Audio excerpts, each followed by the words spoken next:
bienvenidos a todos. Muchas gracias por estar presente nuevamente en una clase conmigo aquí en la Atlantic International University.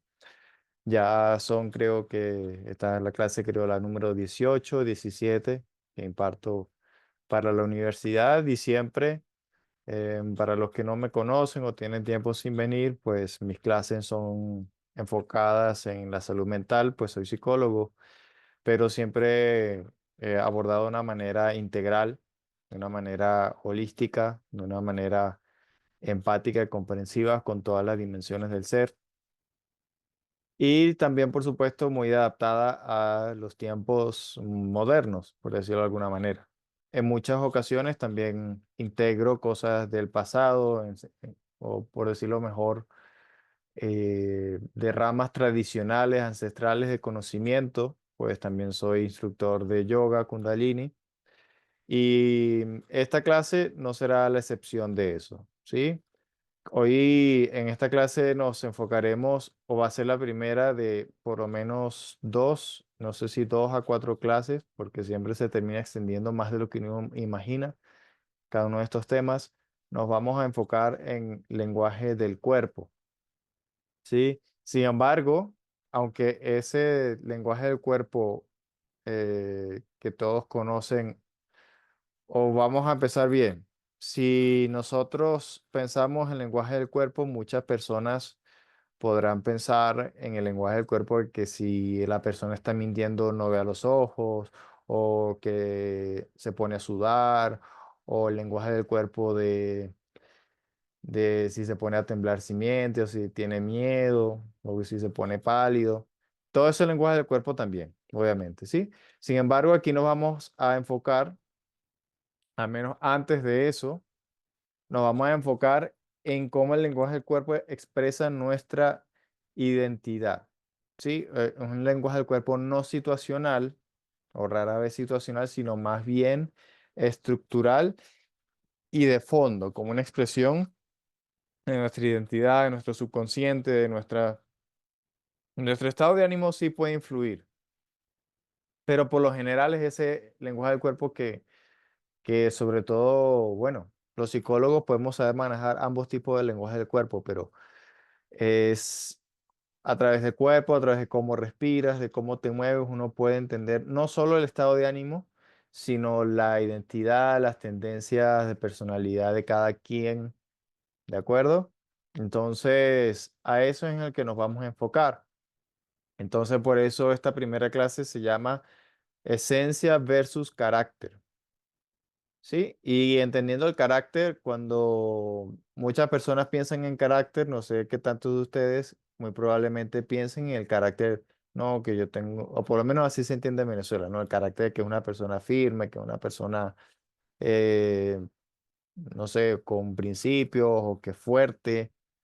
Pero aquí con el carácter nos vamos a decantar por otra forma de entenderlo, ¿sí? Otra definición de eso, aplicada a la psicología, en este caso en específico a una rama que ya vamos a ir explorando que se llama la bioenergética, ¿sí? Aplicada a la psicología. Entonces, como dijo, como último paso, antes de comenzar de lleno, va a haber 1 o 2 pausas intermedias para que puedan realizar sus preguntas, sus inquietudes, también pueden escribirlas por el chat, ya sea directo a mí o abierto. Y yo en esas pausas, para que puedan seguirle el hilo a la clase completamente, pues procuraré responder la forma más breve posible también para no extendernos demasiado. Quizá al final sí hacer intervenciones más largas o más conclusivas, ¿ok? Entonces vamos a continuar. Ya aquí he explicado un poco mi experiencia y mi perfil. Entonces vamos a empezar con la bioenergética, integrando psicología y somática. En algunas clases anteriores he mencionado el término bioenergética y esto se puede entender generalmente, por lo menos en los términos de salud holística, pues que todo eso, lo que son los chakras, la energía vital, el flujo de la energía en el cuerpo. Y quizás muchas personas acá tengan entendido este concepto como, como quizás ese mundo holístico, ¿no? New Age.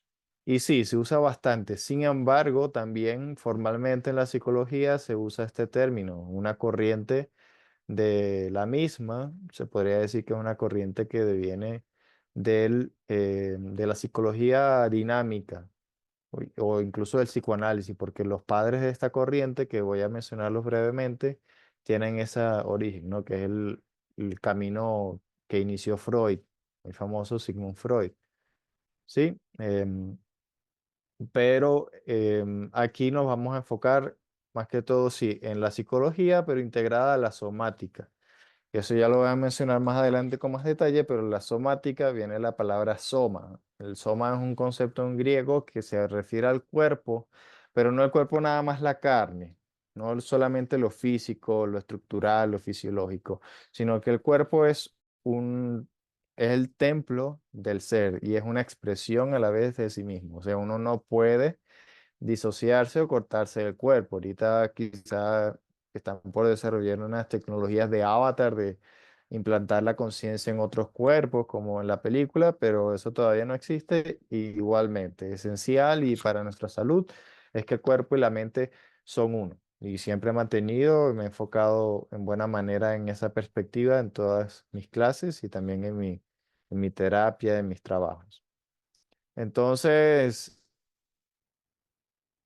incluso aún si tomamos conciencia de ir a psicoterapia, muchas personas pueden pensar que la salud mental, bueno, es simplemente estar en paz, sin estrés, tener emociones tranquilas, ¿cierto? Eso es el sinónimo de salud mental para muchos, la definición. Sin embargo, como también lo he aclarado en algunas de las clases anteriores, el cuerpo sí tiene que ver, porque nosotros, claro, hay algunas dolencias, ¿verdad? O algunas molestias que nosotros fácilmente lo asociamos a estrés, como por ejemplo que si me duele el cuello, si me duelen los hombros o si me cuesta dormir. Sin embargo, muchos problemas de salud y también algunas dolencias así musculares crónicas se deben también a desbalances que también involucran a la mente. No es que la aíslen, sino que sí la involucran. Entonces, aquí empezamos a entender entonces que la verdadera salud es una cuestión integral entre mente, cuerpo y también la identidad y propósito. Eso es importante porque ¿qué pasa hoy en día? Y que incluso algunos pacientes con los que uno se está encontrando cada vez más, que bueno, que siente que les va bien el trabajo, que quizás tienen algunos síntomas de salud, pero son llevaderos o están muy bien controlados, sienten que tienen algunas herramientas contra el estrés, lo que sea, pero no tienen como ese fuego, no tienen como ese impulso en sus vidas. Sí, eso también es importante porque es el espíritu, porque nosotros, y esto también es parte importante en esto, nosotros no somos seres nada más mecánicos, nada más para trabajar y producir dinero y mucho más allá. Pero aquí nos enfocamos en esta armonía integral, ¿sí? Va- Y la psicología bioenergética habla o se enfoca en cómo se expresa tu mente y ser a través del cuerpo y a través de los procesos energéticos que se llevan a cabo en el cuerpo, ¿sí? Para eso vamos ahora más adelante a explicar algunos detalles. ¿Qué es la bioenergética aplicada en psicología? Como ya comenté ahorita, es estudiar la personalidad, estudiar también la mente en función de la energía corporal. Eso no quiere decir que ver si nada más la persona está hiperactiva o si está apagada o si está durmiendo o si está deprimida. En realidad hay todo un arte o todo un montón de elementos que se confluyen en todo esto para nosotros entender el lenguaje del cuerpo, que quizá hasta ahora para algunas personas podrá sonar que estoy sonando muy técnico, como si todos aquí estuviesen estudiando psicología, pero en realidad no, porque lo bonito de todas las artes o de todas las corrientes de conocimiento y todos los recursos mente-cuerpo es que precisamente el cuerpo puede ser tan instintivo, tan intuitivo, tan aquí y ahora, que para que nosotros podamos avanzar en esto y aplicar estos conocimientos, claro, estos recursos nos viene muy bien entenderlos, pero las respuestas y el qué hacer, la luz, la solución, el camino adelante, pueden llegar bastante rápido, bastante intuitivamente. A veces hay que abrirse, hay que tener valentía para escuchar todo eso, pero al final esto es una información, que pues está codificado, que existe y está al alcance en cada uno de nosotros. Entonces, para extender un poquito más la definición, ya dije, la bioenergética en la psicología, el estudio de personalidad y de la mente en función de los procesos energéticos que se llevan a cabo en el cuerpo, pero que como decimos, el cuerpo y la mente, incluso el espíritu, son uno. Entonces, estos procesos, los principales que vamos a evaluar, está la distribución y bloqueos de esa energía, ¿ok? Esos bloqueos son principalmente debido a corazas musculares y que, bueno, también si son síntomas avanzados se vuelven bloqueos en la circulación, pero principalmente son a nivel muscular lo que nos vamos a encargar. ¿Ok? También está luego el balance entre carga y descarga, porque así como la respiración, tú siempre inhalas y exhalas, en muchos procesos corporales también hay hay un balance siempre entre carga y descarga, quizás no tan inmediato o no tan despejo como la respiración, pero sí lo hay. Entonces, nosotros vamos a, a estudiar o en este caso a meditar, reflexionar dentro de nosotros mismos, ¿verdad? O sea, si yo estoy dando así como estoy recibiendo, si yo estoy recibiendo así como estoy dando, y en qué dimensiones de mi cuerpo y de ahí en qué dimensiones de mi vida, ¿sí? Desde dónde me estoy proyectando o qué estoy guardando de mí. Todo eso se puede ir entendiendo a través de conocer el lenguaje del cuerpo de esta manera, ¿sí?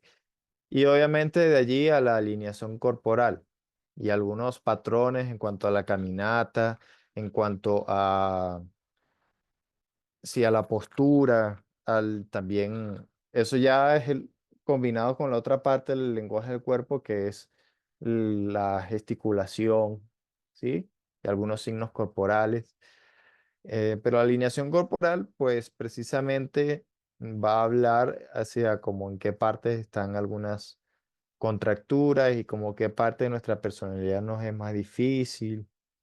Y son esos detalles ya así mezclando un poco más con la otra parte del lenguaje del cuerpo que no viene ahorita, nos vamos a enfocar un poquito más es en esto, pero también a analizar un poco el pasado, ¿sí? Cómo el pasado, la infancia se mantiene influyendo en el presente. Bueno, la infancia y también la juventud, pero hoy nos enfocaremos en la infancia porque es como la parte más esencial, sin complicarnos mucho. Entonces, es siempre revisar un poco, es siempre bueno revisar un poco de historia, ¿sí? Saber de dónde venimos para saber a dónde vamos más adelante y de dónde viene todo esto. Y quise mencionar un par de pioneros, ¿sí? Como dije, esta rama de la psicología tiene una fuerte conexión con el psicoanálisis de Sigmund Freud. No sé quiénes tengan algún conocimiento de psicología, cómo fue ese camino, pero tampoco voy a mencionar a Sigmund Freud porque es como precisamente demasiado psicología. Y él sí habló de la energía, el flujo entre el placer y las represiones, pero más de lleno como tal, en el campo de la bioenergética, libros abiertamente trabajando sobre esto y con pasión y profundidad en el tema. El primero y famoso, por lo menos, es el doctor Wilhelm Reich. Aquí tenemos los años en los que él vivió, que esto lo destaco ahorita brevemente, nada más por el hecho de que él fue una persona muy cuestionadora del sistema, pues, o de esas personas incómodas, ¿sí? Él precisamente escribió el libro de psicología de masas y el fascismo. Lo escribió empezando los años 30, poco antes de que empezara el auge del nazismo, ¿sí? Y justamente era un contenido sumamente incómodo. Sí, también él trabajó lo que se llama la teoría del orgón o energía vital. Sí, ese estudio del carácter, ese estudio del cuerpo, ese estudio de la dinámica, el movimiento, el flujo de la energía en el cuerpo y cómo eso habla de represiones emocionales y de la identidad, pues, y cómo soltar esos bloqueos podía también permitir no solo sentirse mejor, sino curar gran variedad de problemas físicos. Él desarrolló acumuladores de orgón capaces de curar. Eso es, para algunos es una superstición, pero yo tengo libros y tengo material incluso de cómo construirlos, solo que no es no es mi campo hasta ahora. Pero él incluso llegó a crear estos acumuladores o estos utensilios, digamos, ahorita no me llega la palabra exacta, pero para recibir y canalizar a beneficio esta energía vital, él le llama orgón a esa energía vital, ¿sí? Lo tomó de organismo porque se supone que está presente en todos los organismos vivos y pues de verdad desarrolló eso. Y es una fuente o un camino de curación, de desarrollo de la salud que precisamente él falleció a esta relativa temprana edad, 60, porque lo encarcelaron y lo tomaron como loco. Y bueno, murió lamentablemente en esas condiciones, pero él desarrolló algunos recursos para curar gran cantidad de cosas. Y justamente lo que incomoda mucho al sistema, digamos, o sea, barato, accesible, naturales, sin efectos secundarios, de manera integral. Y eso fue lo que ayudó a que muriera más temprano. Y eso habla también de lo importante o lo intuitivo, lo natural y lo efectivo que puede ser este camino de la bioenergética y entender nuestra salud de esta manera. Luego está Alexander Lowen, que es un discípulo prácticamente de él y de sus enseñanzas, pero él, aunque ambos son médicos, Alexander Lowen sí se enfocó mucho más, al menos para como yo lo aprendí, lo que yo conocí de ellos, mucho más adentrado a la psicología como tal y profundizó en el lenguaje del cuerpo, en los distintos tipos de los distintos biotipos y la personalidad y todo ese trabajo, ¿no? Porque Michael Reich, aunque se enfocó en psicoanálisis, se formó en psicoanálisis, también, al menos hasta donde yo lo conocí, era unas aplicaciones también a veces más médicas. Entonces, principio de la bioenergética en psicología. Pautas muy importantes a tener en claro. Vamos a explicar ahora, pero esta es una de las pausas y quiero pues saber si hay algunos comentarios, algunas inquietudes hasta ahora. Hasta ahora han sido conceptos muy fundamentales, ¿no? Pero igual si hay algún comentario, si no, pues continuamos. Voy a dar unos segundos. Recuerde que está la opción de levantar la mano para hacerlo de forma ordenada, o si no, pues también escribir en el chat. Pero si no, pues entonces vamos a continuar. Esta segunda parte no se va a extender tampoco mucho. Y si están por terminar de enviar una pregunta, pues ya pronto se la respondo también. Entonces, ahora vamos a los principios de la bioenergética en psicología. ¿Sí? Entonces, estos principios son importantes a tenerlos en claro.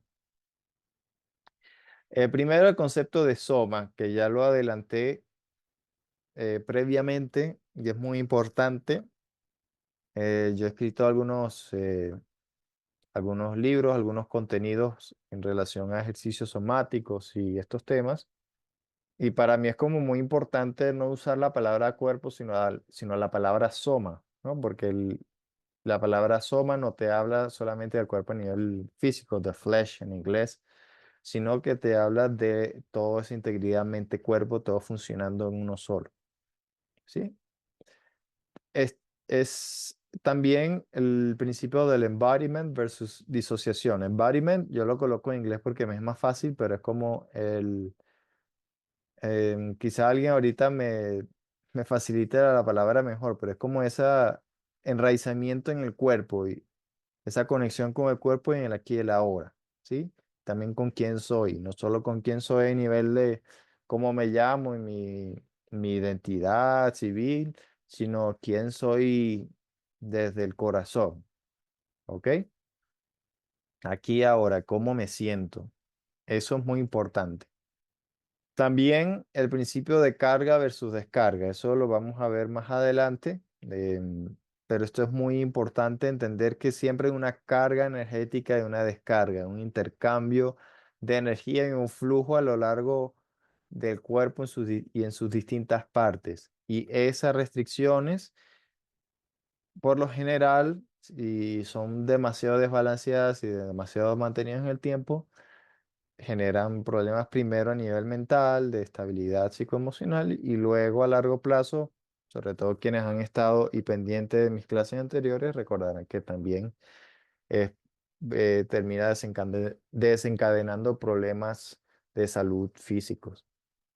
Y también que la vida del cuerpo es el sentimiento, y es el sentir, no solo el estar en ausencia de enfermedades, sino la bioenergética también habla de que tú puedas sentir, que tú puedas escuchar al cuerpo. Sí, es parte de esa no disociación, es parte de ese embodiment. También que la biología no es mecánica, sino que expresa al ser. O sea, así sean los procesos más vagales o los más autónomos, lo que tú no sepas que están pasando en tu cuerpo, todo eso expresa al, al ser y quién eres. Cualquier desbalance habla de un desbalance en tu vida de alguna manera. Incluso en algunos casos, los que consideran o integran pues también la psicología sistémica o incluso constelaciones familiares o también herencias em, de alguna forma heredadas, valga la redundancia, de la familia. También hablan de esos patrones que se continúan, ¿no? Esos patrones conductuales y de desbalance en la salud y todo eso. En realidad la biología, por eso es importante la palabra soma, porque nosotros pensamos en las neuronas o en los músculos y eso es carne. No, pero ahí también está involucrado el espíritu, ¿ok? También, y aquí para eso viene esta imagen acá, el contraste o el push entre la pulsión interna versus la pulsión externa. Es decir, el pulso o el empuje o los estímulos desde adentro, cómo me siento, qué quiero versus las demandas, las exigencias, los límites, las normas de afuera. Es ese juego, ¿sí? El yin yang aquí va a ser muy importante, no solo porque habla de energía vital y el ki de los chinos, sino esa ley de polaridad es muy frecuente, muy presente en este camino de la bioenergética, incluso dentro de la psicología. Y aquí también está precisamente, bueno, el placer versus restricción. Aquí vemos las distintas niveles sociales y de influencia a los que nos tenemos que enfrentar y todo eso también influye y se puede tomar en cuenta. Entonces, etapas o capas de desarrollo de personalidad y carácter. Uso esta capa, esta palabra porque lo usa mucho Alexander Lowen, pero también lo podemos ver simplemente como etapas, ¿ok? Entonces, em, en estas etapas tenemos primero el infante, ¿ok? El infante que es pues el recién nacido y los primeros 3 años, su prioridad o su principal empuje, su principal pulsión es el amor y el placer, la gratificación lo más inmediatamente posible de sus instintos, de sus necesidades. O sea, en la psicología, esta etapa lo que reina es el yo, satisfágame, no puedo con nada solo. Y pues esa compañía, ¿no? Esa satisfacción de necesidades básicas. Luego, cuando empieza la niñez de 3 a 7, 8 años, llega la creatividad y la imaginación, porque apenas estás empezando a conocer muchos de los límites sociales, muchas de las estructuras de la personalidad no se te desarrollan, y entonces el niño tiene puerta abierta para inventar, para crear, para soñar muchas cosas, para jugar, para amigos imaginarios, todo eso, ¿sí? Y obviamente en los niños hay también diversión y entretenimiento, pero Alexander Lowen indica de que no es la pulsión principal acá. Aquí es simplemente explorar esto, ¿sí? Mientras que cuando el puber, que ya empieza a los 9 hasta los 12 13 años, sea más diversión y entretenimiento. Ya ahí nosotros sí tenemos esa noción de que queremos hacer esas cosas porque nos gustan. Aunque obviamente ya no es simplemente, ya no es simplemente la creatividad e imaginación dispersa, sino que ya hay un mayor desarrollo racional, hay una mayor conciencia de sí mismo. Y bueno, tú empiezas a encontrar qué te gusta, qué quieres hacer, qué te provoca más, qué te divierte más, porque sí sigue siendo parte de la atracción de esas edades, ahora con más fuerza. Entonces, aquí vemos, recuerden que el título de esta clase se llama Esencia versus Carácter. ¿Ok? Entonces aquí se expresa todavía más la esencia, ¿sí? Que es la niñez y la primera infancia. Y esto es importante, lo anoto aquí, que estas etapas anteriores no dejan de existir. Entonces, eso pasa. Ahora vamos a las etapas más relacionadas a la adultez y es como que conforme va creciendo esas presiones externas, esta influencia interna de la esencia tiene que ir viendo cómo se expresa, ¿verdad? Cómo encuentra su camino para pues sentirse feliz, para sentirse armónico, para que esa identidad, esa esencia se exprese en el día a día lo más posible.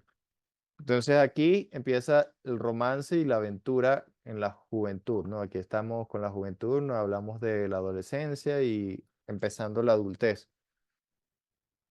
Sí, porque claro, empiezan los... Aquí es un poquito de esencia, digamos, el despertar de la fuerza sexual, pero ya empieza también las exigencias del entorno, estudios más avanzados, como que quieres más, ya se desarrolla mejor tu identidad, que sí, que no. Empiezan también las demandas de qué hacer para sustentarte o qué quieres estudiar y esa primera también, esa presión externa ya empieza a hacerse más notoria, ¿sí? Em, Pero está el impulso juvenil de la aventura, de lanzarse a los riesgos y de conocer, sentir que te puedes comer el mundo. Ya luego en la adultez es mayor la responsabilidad de la realidad en ti mismo y en los demás, ¿sí? Ya seas padre o no, pero igual ante el trabajo, ante la empresa, ante tus compañeros de uno u otros medios, ¿sí? Y pues obviamente la necesidad del sustento para poder complacer a todas estas etapas anteriores que siguen viviendo dentro de ti.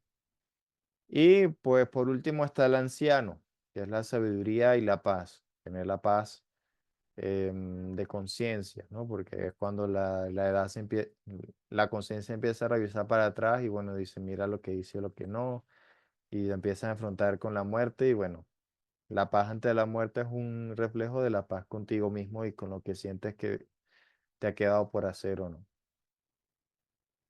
Entonces aquí vemos esa evolución entre la esencia y el carácter, ¿sí? Cómo evoluciona esa etapa. Y aquí incluso podríamos incluir otra segunda etapa de la adultez, el adulto mayor, por allá a los 40, pero aquí es mejor resumirlo por ahora. Ajá, entonces, desarrollo en niños y niñas de 0 a 3 y 3 a 6 años. Esto es muy importante y muy bonito, pero antes de empezar en esto, creo que es tiempo de revisar algunas preguntas. ¿Ok? Era más tarde, pero voy a aprovechar ahorita porque aquí hay unas preguntas algo largas o interesantes, pues. Ujú.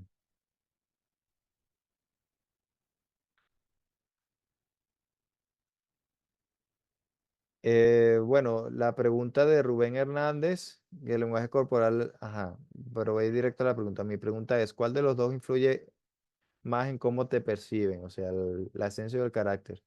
Y en un análisis de perfil, ¿cuál te delata más rápido? Eh, ¿Cuál de los dos influye más en cómo te perciben? Depende también del contexto y quién te perciba, porque esas percepciones se dan mucho a nivel inconsciente, ¿sí? Nosotros detectamos estas cosas que yo estoy enseñando, nosotros las detectamos muchas veces sin darnos cuenta, solo que no somos racionalmente conscientes para decodificarlo y ver, ah, mira, esta persona tiene esto y lo otro. Pero la persona que tú atraes, la persona que te cae mal, la persona a la que no les caes bien, o las personas que te agradan, tú sin darte cuenta, ahí tú estás canalizando todo esto que yo te estoy diciendo y mucho más de una manera intuitiva y súper rápida. Entonces, em, en realidad los dos influyen, los dos influyen. Si también depende de cómo tú lo manejes y cómo también tú te entrenes, ¿no? En oratoria, en lenguaje corporal, en, en ese tipo de artes que puede ayudarte a entender cómo manejar eso, cómo quizás ocultarlos o saber minimizarlos. Obviamente también tu presencia, cómo te arregles, cómo te presentes ante el mundo, también puede ayudar o influir de alguna manera a cómo las otras personas te perciban, ¿no?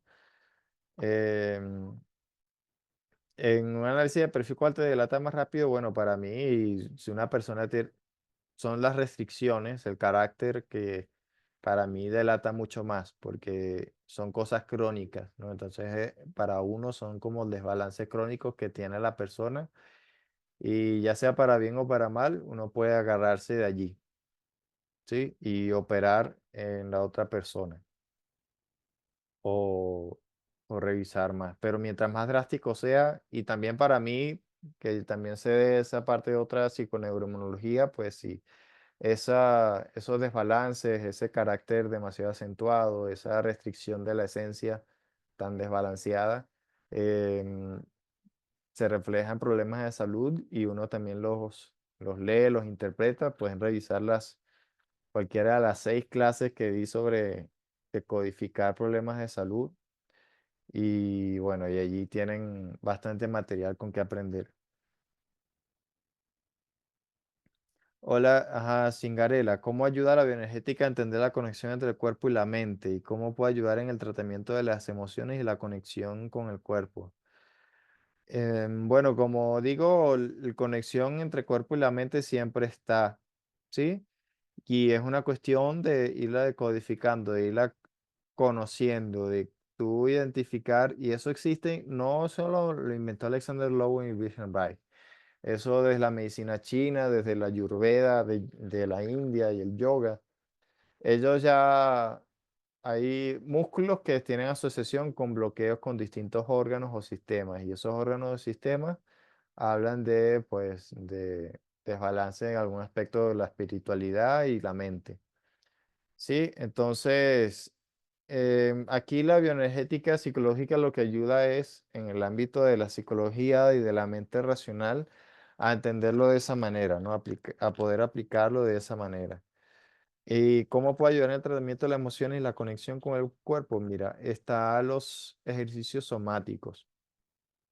Sí, los ejercicios somáticos, incluso ejercicios normales que tú hagas, tú le puedes poner una aplicación somática, pero idealmente al principio guiados por un profesional que esté especializado o que tenga conocimiento de eso. Entonces, el cómo tú te muevas, cómo a ti te va con un ejercicio, si sientes algún dolor, si sientes algún bloqueo, alguna restricción, todo eso de la mano con ese guía y también un poco de la intuición por dentro puede ayudarte a explorar, ¿sí? Y a uno, pues también escaneando el cuerpo de la persona, claro, profesionalmente, sabiendo leer algunos patrones que quizás enseñen más adelante, pues uno puede ver qué desbalances hay ahí crónicos y cómo adelantar. Porque, o sea, quizás un psicólogo, un terapeuta que no sepa de estas cosas para nada, tiene que indagar desde cero y preguntar de infancia, preguntar muchos detalles. Y uno siempre tiene que preguntar esas cosas, pero al uno saber de estas cosas del lenguaje del cuerpo, uno puede como que adelantar parte de esa información, ¿sí? Y resolver algo no solo desde la terapia hablada, sino aplicar ejercicios, aplicar cambio de estilo de vida, y eso que ya lo voy a comentar más adelante. Pero muchas gracias por sus preguntas, estuvieron muy interesantes, pero vamos a continuar ahora. Desarrollo en niños y niñas de 0 y 3 a 3 y 6 años. Disculpen esta imagen aquí. Iba a poner la del yin y yang, pero bueno, sigue siendo asociado a la niñez. Pero el yin y yang aquí va a ser muy importante por algo muy en particular. Quiero que por un momento se imaginen una boda, ¿sí? O sea, un hombre, una mujer, lo clásico. em, Entonces, cómo son los trajes o las vestimentas usuales del hombre y la mujer, por lo menos en una boda, ¿no? El hombre se viste de negro y por dentro de blanco, un color más claro, mientras que la mujer, bueno, cada quien con su gusto, pero suele ser de blanco, se viste de blanco, ¿sí? Entonces, en eso, intuitivamente, tradicionalmente, sin que la sociedad se dé cuenta, estamos haciendo esto, estamos haciendo un yin yang, se está reflejando las polaridades entre el hombre y la mujer. El yang, la energía, digamos, fuerte, activa, es la energía masculina, mientras que la femenina es la suave, la pasiva, la receptiva, ¿ok? Sin embargo, pues sabemos que en el yin y yang cada uno tiene dentro de sí mismo en su núcleo l- la fuerza del otro, ¿sí? Y eso también aplica en los sexos, no solo en el ser humano, sino en la naturaleza en general. Pero aquí nos enfocamos pues en el ser humano y para ser mucho más explícitos y fácil de explicar. ¿Por qué? Porque el hombre no es solo que se vista por dentro de blanco, sino que el hombre es esa proyección de fuerza, de seguridad, de autoridad, de firmeza, que es el negro, pero su esencia dentro es el semen, es la fuerza, es el líquido, la fuerza lunar, la fuerza suave. ¿Sí? Por eso muchas de las tradiciones de artes marciales y el tai chi enseñan que la suavidad es la verdadera fuerza. No significa que un hombre sea llorón o que no sea autoridad, sino que su fuerza se alimente de esta suavidad, ¿sí? Mientras que por el contrario, la mujer que es esa energía suave, esa energía pasiva, puede ser activa a través de la fuerza de su centro oscuro, que es el útero. Sí, el útero es magnético. El útero, a través de ese poder de la mujer de atraer cosas, si lo saben usar, pues tiene un gran poder y es también esa calidez. El negro también es la contención del hogar, es la contención del útero. Entonces, esta dinámica que se refleja fácilmente en esta imagen, nosotros las vamos a ver en ese desarrollo de la identidad en los niños y en niñas. Entonces, por ejemplo, en el caso de los niños, para empezar, entonces, un patrón general es que de los 0 a los 3 años, se desarrolla el núcleo, ¿sí? En ambos. Mientras que de los 3 a los 6 años se va a desarrollar la proyección externa, ¿sí? La energía principal, que es la proyección externa. Entonces, en los 0 a los 3 años tiene mayor prioridad la madre, ¿ok? Porque la madre es esa contención, es ese abrigo, porque cuando el bebé nace, en primer lugar, pasan como 2 meses que sigue siendo prácticamente completamente dependiente. Pero igual, en los primeros 3 años hay una conexión muy fuerte con la madre y las tradiciones ancestrales, por lo menos de yoga, dicen que una madre que se dedique de lleno a su hijo durante los 2, 3 años y lo hace bien, ya el resto casi que camina solo en muchas aprendizajes en su vida, a menos de lo que ella le corresponde hacer. Entonces, en los 0 a 3 años se desarrolla en el niño su capacidad de confiar en su inocencia y su luz, ¿sí? Esa energía suave, lunar, eh, del que está representado físicamente por el semen, es esa fuerza, esa capacidad de ser luz, ¿no? De, de que las adversidades, que las violencias, que los desafíos externos no bloqueen esta expresión, esa proyección, la presencia y saludable en balance de la madre en estos 3 primeros años, ayuda a que ese niño, o sea, más allá de las adversidades, como que no se llene de resentimiento, no se llene de confianza, no se resigne a sus sueños, a hacer lo más noble que pueda, que no se resigna a confiar en los demás, que se resigna a ser caballeroso y ayudar a los demás, esa suavidad, ¿no? Y esa confianza en la fuerza espiritual. Entonces, y luego viene de los 3 a los 6 años. Y aquí toma más importancia o más influencia el padre o la figura paterna, pero idealmente el padre, porque esa influencia biológica, pues también no deja de ser importante. Y eso es lo que da al individuo, en este caso al niño, mayor facilidad para tener autoridad y proyección. Pero obviamente aquí estamos hablando de autoridad y proyección desde su verdadera identidad, desde esto que está aquí. Porque uno puede tener esa fuerza, esa imposición, esa dureza, esa aparente masculinidad, pero cuando esa persona se revisa adentro lo que quiere, ese hombre, mira, le cuesta mucho, pues ya sea que sea un hombre noble, caballeroso o que sea muy desbocado, pero esto permite esa autoridad y esa proyección del ser desde esa verdadera identidad con seguridad. Pues sí, el padre da esa seguridad y también el padre ayuda a que así sea un niño muy creativo, pero que muy inventivo, porque quizá los niños con tendencias artistas, y lo digo porque yo soy más o menos uno, o intuitiva, pueden inventar muchas cosas, pero esa proyección de como que si el niño sabe qué quiere, si se conecta con su propósito, poder tener una mente ordenada y encauzada, ¿sí? Que se le sea más fácil poder quizá concentrarse y esas cosas, ¿sí? Esa mentalidad quizá como de enfoque que puede tener el hombre con más naturaleza que la mujer. Ahora vamos a las... Ay, aquí no cambié el nombre, pero aquí serían las niñas, ¿sí? Entonces, de 0 a 3 años, como reitero, que tiene más influencia, más poder, la influencia de la madre es la función en el hogar, ¿ok? Y esto cómo lo vemos en un sentido práctico, porque esto incluso se ve mucho, muy seguido. O sea, cuando las niñas son niñas en sus primeros años de edad, ¿qué suelen hacer? Juegan con muñecas, juegan a la cocina, juegan a servir comida, ¿cierto? Y eso se mantiene en los próximos años de la infancia, suele mantenerse. Pero eso es lo curioso, como siendo ellas tan chiquitas, pueden llegar a interesarse con cuidar a un peluche o a un bebé de juguete o a jugar esas cosas. Es porque a través del juego se está expresando cómo se consolida, cómo se está formando esto acá, ¿sí? Es esa función del hogar, porque es el útero.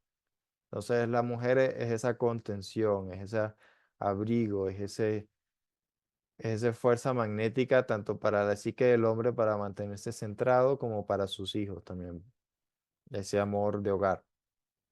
Entonces, en esos 3 años se desarrolla eso, ¿ok? Y sobre todo mujeres hay de todos los colores. Hay mujeres que quizás no le provoque tanto ser mamás, o no se sientan tan caseras, o no les guste cocinar. Y ya sea que eso sea por identidad o por bloqueos, pero la idea es que como mujer tenga aunque sea algo de flexibilidad o de naturaleza, apertura a vivir esos roles, ¿sí? Y luego está de 3 a 6 años, que es mayor influencia del padre, ¿no? Que obviamente es otra vez esa seguridad, pero también es esa lozanía y derecho a sentirse respetada, ¿no? Es esa proyección suave de la mujer, que la mujer confíe en su intuición, que confíe en su belleza, en su suavidad, en su empatía, en su encanto para lograr las cosas, ¿no? Y puede tener su mente muy trabajadora, muy racional, muy capaz de ser muy productiva, pero que no deje esa importancia que tiene una mujer de poder estar en el hogar, de poder ser suave con los hijos, con el esposo, no olvidarse de esas cosas, ¿no? Porque hoy en día, justamente, influencia en parte por quizás familias desunidas, parte de falta de un padre. Entonces, todo el mundo, tanto hombres como mujeres, trabajan y quién se queda en casa.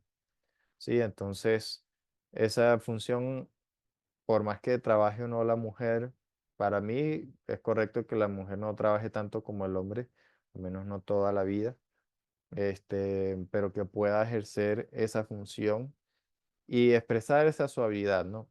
De que a los hombres también nos interesa eso. Si una mujer a veces se impone o es muy dura, entonces parte de esta expresión de este desbalance, ¿ok? Que puede haber aquí. Entonces, a ver, ajá, voy a seguir adelante. Bueno, también es importante antes de continuar con lo siguiente, que ya son soluciones y estilo de vida para manejar estas cosas. Ya quedan apenas 10 minutos, ¿no?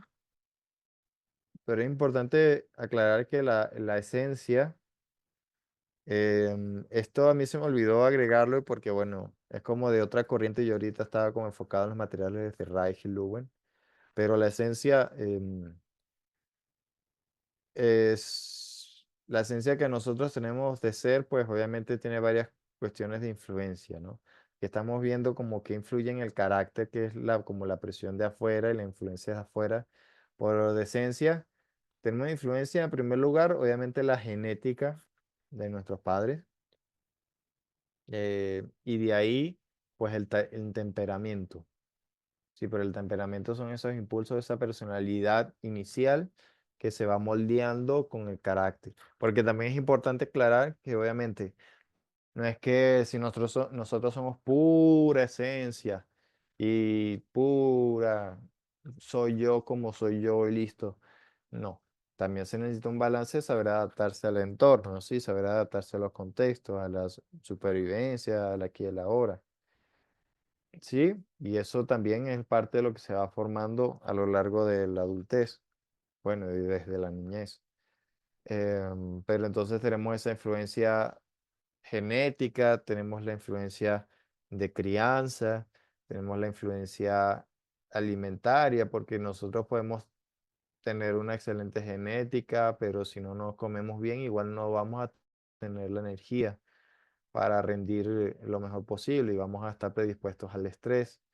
También está, bueno, así crean o no, la influencia de tiempo y espacio, no solo por la cultura y los momentos, los contextos en los que nace, sino, bueno, yo he conocido astrólogos, gente que estudia eso y a través del lenguaje corporal identifican los signos y hasta los ascendentes de las personas. Tienen que especializarse en eso, pero hasta eso sí pareciera que influye. No es campo tanto de psicología, pero sí he aprendido a considerar, a respetar esas cosas. Em, y pues como les digo, también cuestiones culturales que influyen en esa esencia original, ¿sí? En ese tiempo, por el tiempo-espacio en el que nacemos. Pero luego está la cultura y la sociedad por la presión que genera, ¿sí? Pero incluso a nivel de esencia también influye. Entonces, ahora vamos a pasar. Hay mucha tela de que cortar en este tema, ¿ok? Sin embargo, ahorita quiero ir más a lo práctico, a la solución, porque hay otros temas muy interesantes y también aplicables pero incluso muchos de ustedes que me imagino que no estudian psicología o no es su principal rama del saber, o lenguaje del cuerpo. Pero aquí, bueno, vamos a cerrar con algunos recursos para recuperar el balance. Y entonces, estos son cuatro fundamentales. Yo aquí ni hice diapositivas para esto, pero es porque son clásicos o son repetidos lo que he comentado antes. Solo voy a explicar cómo influyen en esto, cómo se relaciona. En primer lugar, la respiración, porque si hablamos específicamente de energía, que es en este caso, el oxígeno se necesita también para como combustión de energía. Y no es porque él fuese profesor de yoga ni nada, pero Alexander Lowen y Wilhelm Reich en sus terapias, pues una de las primeras cosas que le enseñan a la gente es respirar. Que se ponga a respirar larga y profundamente, porque eso no solo es la energía del oxígeno, sino que al uno respirar profundamente, uno va poco a poco alineando de forma natural la postura, y con eso aliviando bloqueos y todas estas restricciones y conectando con el cuerpo y con el sentir de manera más profunda y nítida. ¿Sí? En segundo lugar, el movimiento. Obviamente, si tú quieres identificar y soltar contracturas, uno de los primeros pasos es mover, hacer movimientos distintos, variados, bajo las sugerencias del instructor o terapeuta en curso, y de ahí ir explorando, ¿sí? No solo para ver dónde tengo más flexibilidad o no, o- sino ir conectando con sensaciones, porque a veces, y eso lo hacemos con los ejercicios somáticos, a veces un dolor en la espalda o un dolor en el brazo te evoca alguna situación traumática o te evoca alguna emoción por trabajar, ¿sí? Y eso es parte de cómo la bioenergética se puede usar para trabajar, respondiendo un poquito más la pregunta que hicieron hace rato. Luego está también, obviamente, ir a psicoterapia. em, para explorar y aclarar todos esos aspectos eh, que estén generando esos bloqueos, esos desbalances y entenderlos, integrarlos, reencuadrarlos, aceptarlos antes que nada, ¿no? Porque a veces eso suele ser lo más difícil. Y bueno, también no hay que olvidar la alimentación y también las distintas formas de contaminación. Porque la alimentación, o sea, yo me he dado cuenta, yo tengo años teniendo una vida baja de gluten y baja en lácteos y muchas cosas proinflamatorias y procesadas. Y si yo por un día así muy abusivo o varios días, pero comiendo así sea más o menos de esas cosas muy seguido, entonces ya empiezo a sentir no solo menor energía o que me genera alguna inflamación, alguna molestia, sino como que es más fácil que los músculos se me tensen, ¿no? Es más fácil como incluso perder flexibilidad y esas cosas. Entonces, también si conforme uno empieza a hidratarse mejor, a comer más sano y hacer algunos cambios, esos bloqueos también, o sea, esos desbalances en mente y cuerpo se empiezan a diluir. Y obviamente, bueno, no sé si ya lo mencioné, asistir a psicoterapia. Sí, ya lo mencioné. Entonces, aquí voy a ir de nuevo a preguntas. Erika Patiño, quizás somos familia distante. Manuel, basado en lo dicho en el desarrollo de las niñas en su primera etapa, ¿podría una mujer eliminar bloqueos de querer ser madre usando la bioenergética? Por supuesto, por supuesto. La mujer tiene un impulso intuitivo y espiritual innato para ser madre, ¿sí? Se dice que hay algunas excepciones, que hay mujeres que de verdad que no quieren y obviamente se respeta, puede hacerlo. Pero sí, sí pueden haber muchas formas de trabajar eso. Em, Desde la bioenergética, entendiendo esto u otros elementos que van sucediendo a lo largo de la vida, pueden ser o abusos sexuales o conflictos con la mujer o incluso revisar también cómo fue la experiencia dentro del útero. Eh, sí, claro que se puede trabajar. Y eso yo lo viví con mi pareja. Incluso ahorita estamos en proceso de ser padres y ella por muchos años, ella, ella hasta estuvo en un monasterio, ¿no? Ella en un convento de monjas. Y ella no solo por alabar a Dios, sino una forma de retirarse de todo eso. Pero ahora que está en proceso de ser madre, lo que más le ha encantado en la vida. Y hay un proceso hormonal que sí hace despertar todas esas maravillas, toda esa dulzura maternal, pero también hay otros elementos que te hacen más proclive, ¿no? A estar abierto a ese instinto, porque es un instinto en general en la mujer de querer ser madre.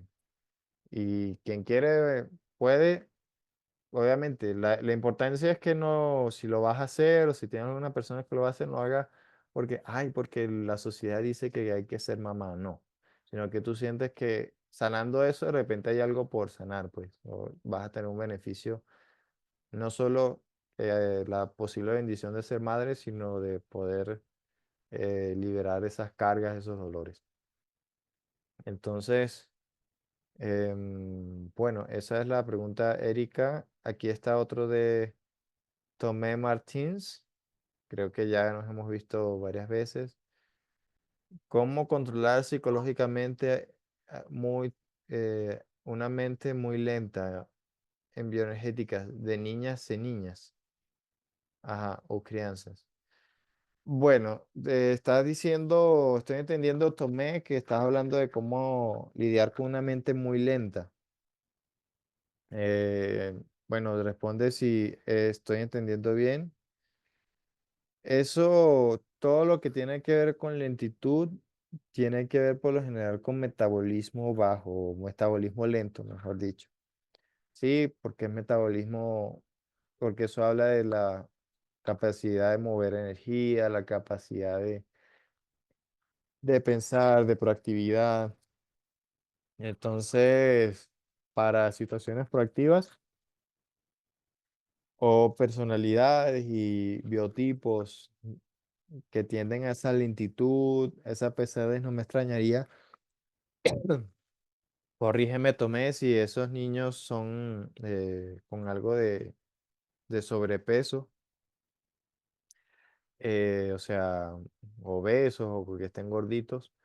Entonces, suelen ser primero la necesidad de que los ayude algún terapeuta externo a través de masajes o a través de alguna terapia, o sea, pasiva, que les ayude a movilizar esa energía, ¿sí? Poco a poco, porque si están como demasiado sentados en esa energía, demasiado lentos, les puede costar a veces por sí mismos arrancar. Y de ahí poco a poco ir haciendo cosas que le gusten, que le despierte ese dinamismo y que sí, que muevan el cuerpo, sí, para que muevan esa energía dentro del cuerpo, que hagan algo así sea medianamente proactivo, ya sea danza, por ejemplo, o sea algo físico para que por lo menos, o bueno, yoga o gimnasia, no lo sé, para que conecten con el cuerpo y así haya aunque sea algo de movilidad, de energía, ¿sí? Y después la propia niña, la propia persona se va encauzando por sí sola. Eso es una idea, en mente muy lenta. Bueno, bueno, de nada, Erika. Este, qué bien, Tomé, que te haya servido. No sé si alguna pregunta o comentario más. Aquí estamos terminando por hoy.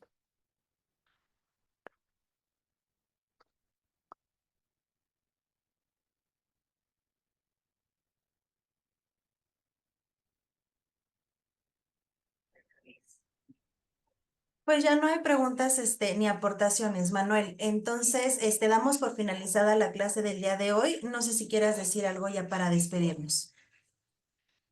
Bueno, estoy agradecido de nuevo por esta oportunidad. Recuerden que he dado muchas clases anteriores, sobre todo las de codificar mensajes del alma, las dos primeras que hablan de los principios de la biodescodificación y las etapas de desarrollo de enfermedades. Esas pueden ser muy útiles para complementar esto, ¿ok? pueden ser muy útiles para en este proceso de ir conectando con el cuerpo. Son de ese tema específico, di 5 o 6 clases, así que hay material de sobra, al menos aquí en la IU, dado por mí para que indaguen más y se vayan nutriendo porque esta es la primera clase con un set como de 3 que ya estoy preparando en la próxima para mediados de diciembre. Y bueno, este es un viaje, lo peculiar es que no es solo para aprender una cosa más para la universidad o una materia más de conocimiento, sino que te permite conocerte a ti mismo, ¿no? Y idealmente, si te lo permites, también ir sanando y curando muchas cosas. Entonces, bueno, muchas gracias.